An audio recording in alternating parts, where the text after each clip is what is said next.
will be available there. All right, so if you wanted to look at it from that perspective, you can. It looks a little different than it does online. So if I scroll down, you're going to see this first testlet. So you see the U41 Challenges to an Emerging Nation. All right, it's the first testlet. So I'm just going to click on that testlet, and it's going to bring up, it probably will prompt you to say, do you want to take the assessment? We just say continue or say, yes, I do.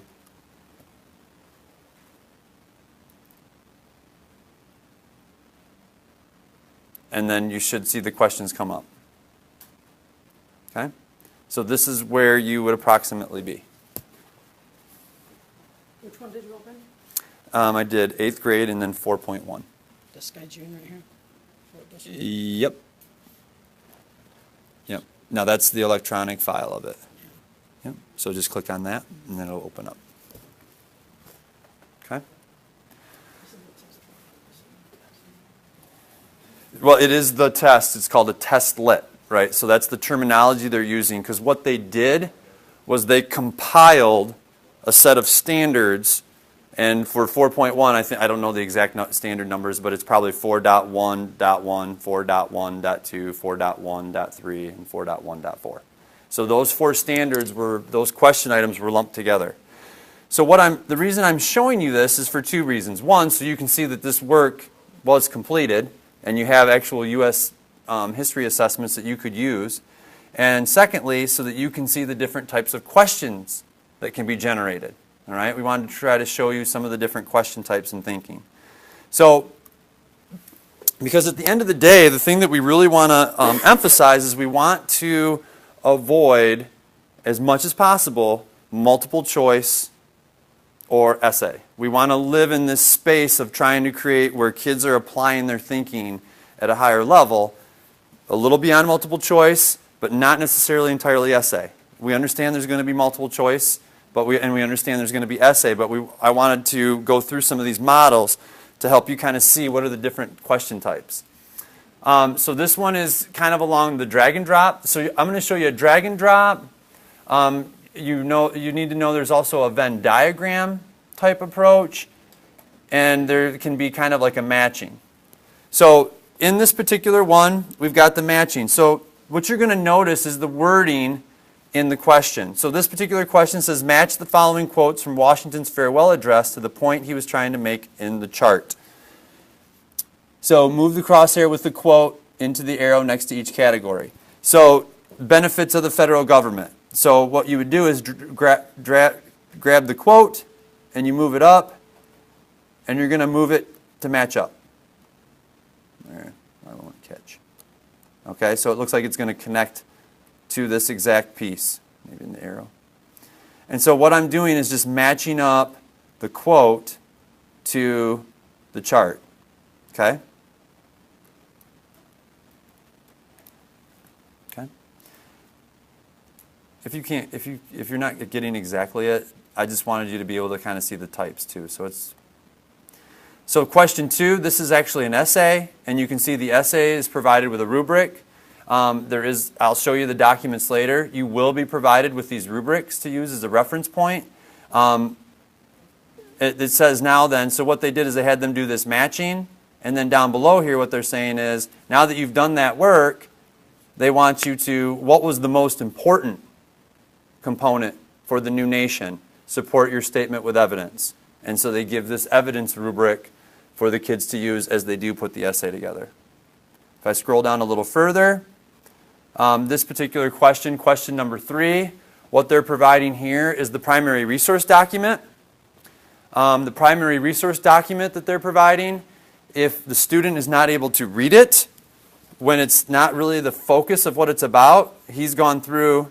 So what we're saying here is if you've got a question item with a primary resource document where reading might be a barrier, still include it in what Dave has offered to do. And I mean, we'll probably support him in this some way, but he'll actually read the primary resource document and put an audio file in there. So this sounds like this.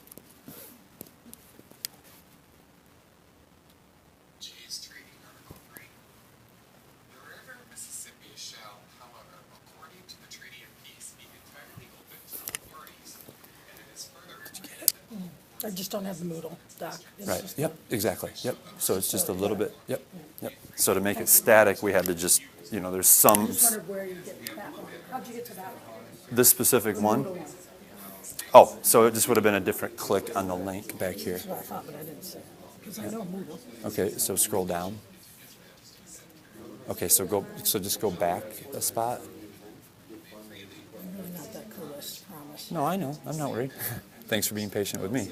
Scroll down, I just kind of don't know what I'm doing. and then there's the Oh, is Tesla. that the Moodle one? Tesla? Yep, so, yep, So now this one we can play with. yep, and then attempt quiz. Yep, thanks for being patient. I did the Moodle. I did the Moodle training. Whoop. Yes. So, question. So, how do the students use this? Do you export it into whatever format that you're using? Do they take it Okay. online? So the question there is, what does this look like if I don't have Moodle, right? Right. So if I go back, right? If I go back, there was that file up above that I referenced has all of these exact questions in a paper format, right here. So you can print it. Now, obviously you can't drag and drop, so they did whatever variants needed to be done, but they did it, right? That's the part about the work that the legwork that he's doing is amazing, because if I pull this up, you'll see it's not going to look exactly the same. And in some ways, the test booklets are, the nice thing about them is, remember I was kind of grasping at the standards that are covered? I might not have clicked on, I think I clicked on the wrong one, I'm sorry. Let me go back and make sure I click on the right one so I'm not talking. 4.1 I think is the one we did, right?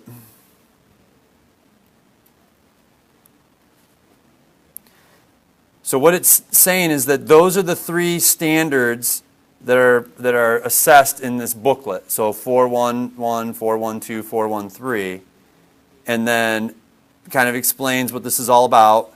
And then here's what that question item looks. So he's saying to match. So the kids would have to match up the quotes, right? You don't get the drag and drop on the paper.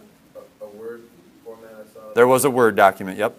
So those schools that are going in the area of technology, you just have to take this information and turn it into what, like in Schoology or whatever. Well, I don't know if it's that easy, right? Because I don't know if it has the capabilities of Moodle. The reason it's in Moodle is to simulate the online environment and what the next generation assessments have provided as this is how the assessment will be taken online with these different question types. So that's the other reason that it's being done in Moodle, so that the drag and drop stuff, so that that's very similar to what they're actually being asked to do in some of the different, whether it's Aspire or Smarter Balance pilots, you're seeing some of this kind of drag and drop stuff going on.